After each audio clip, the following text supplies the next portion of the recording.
ذات اس قدر مطلق ہے کہ ہر چیز اسی طرح ہے جس طرح خدا چاہتا ہے. یہی وہ اساس ہے جسے میں قبول کر چکا ہوں. دوسروں کے عقائد کا مجھ سے کوئی ربط نہیں، کیونکہ بہرحال ہر کسی کا اپنا ایک نظریہ ہوتا ہے جو دوسروں کے نظریے سے مختلف ہو سکتا ہے.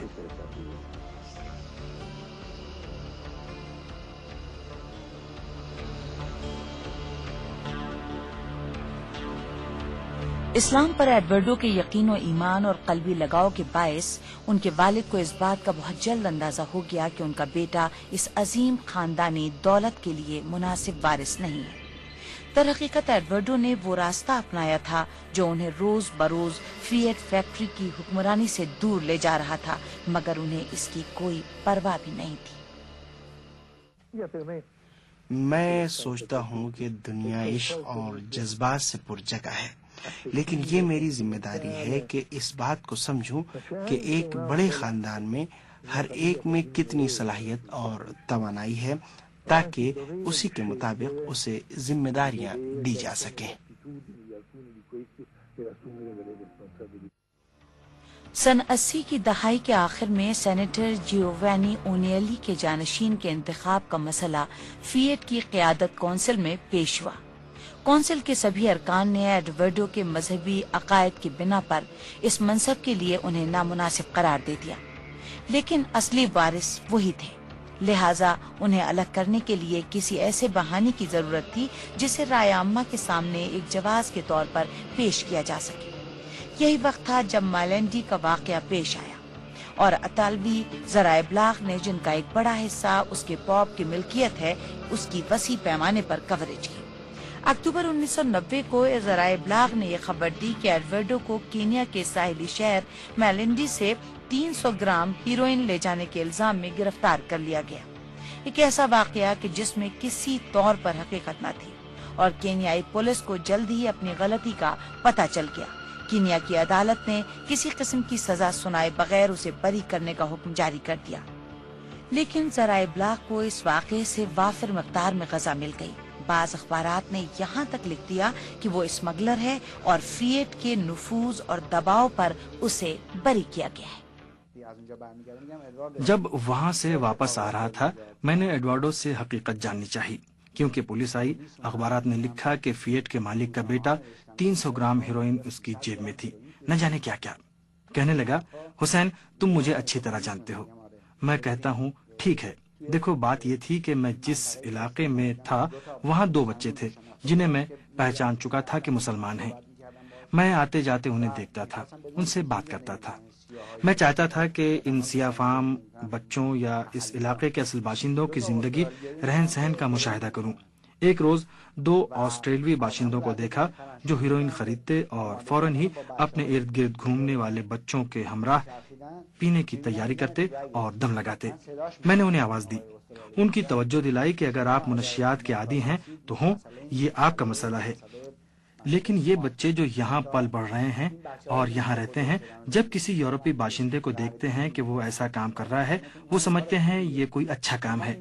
آپ نے خرید لی ہے تو لے جائیں، اپنے ہوٹل میں جا کے پئیں، اپنے کمرے میں یا جہاں کہیں آپ ٹھہرے ہوئے ہیں. کسی کو آپ سے کوئی مطلب نہیں ہے. بس یہی بات ایک مسئلہ بن گئی، کیونکہ اس علاقے کا پولیس سربراہ، جسے مقامی زبان میں آزنہار کہتے ہیں، اور ہیروئن فروش آپس میں ملے ہوئے ہیں. اس کے بعد انہوں نے ایڈورڈو کی نگرانی شروع کر دی.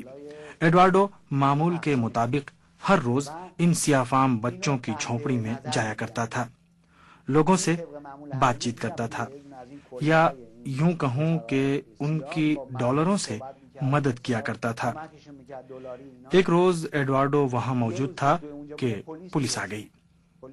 پولیس پولیس پولیس ان دونوں میں کوئی ایک جو شاید منشیات یا ہیروئن استعمال کرتا تھا اگلی جھونپڑی میں تھا، جو کچھ اس طرف تھی. وہاں سے 300 گرام ہیروئن نکلتی ہے.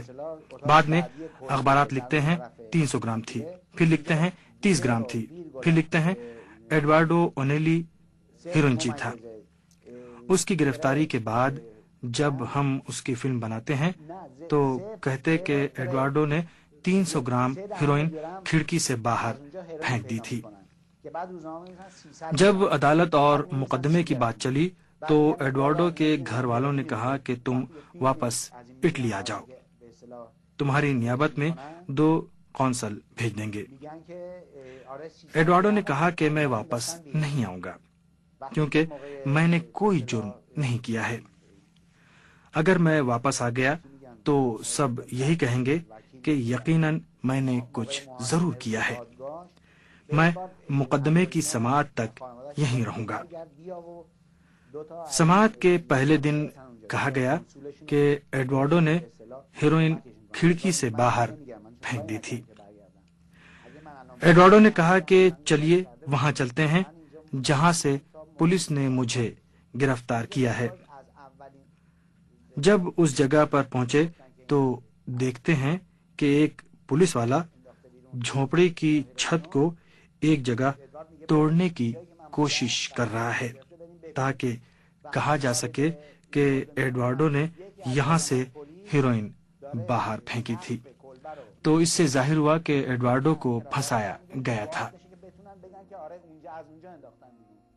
اگرچہ بعض اخبارات و جرائد نے ایڈورڈو کے بارے میں اپنی غلطیوں کی جانب محدود پیمانے پر اشارہ کیا، لیکن افواہوں کی بنا پر فیٹ کی سربراہی سے ایڈورڈو کو ہٹانے کا راستہ ہموار ہو گیا۔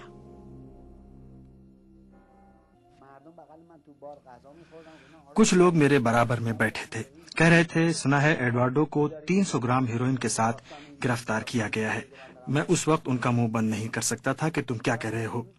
حقیقت یہ نہیں ہے، واقعہ اس طرح ہے جو میں کہہ رہا ہوں۔ میں نہیں کہہ سکتا تھا، یعنی صورتحال ایسی نہیں تھی کہ میں کچھ کہہ سکوں۔ قہوہ خانے میں بیٹھا قہوہ پینے والا آدمی کہہ رہا ہے فیٹ کے مالک کا بیٹا اور 300 گرام ہیروئن اس کے پاس، کیونکہ یہ کہانی جس اخبار میں چھپی ہے وہ اس کے باپ ہی کی ملکیت ہے۔ سینیٹر اونیلی کی جانشینی کے لیے منتخب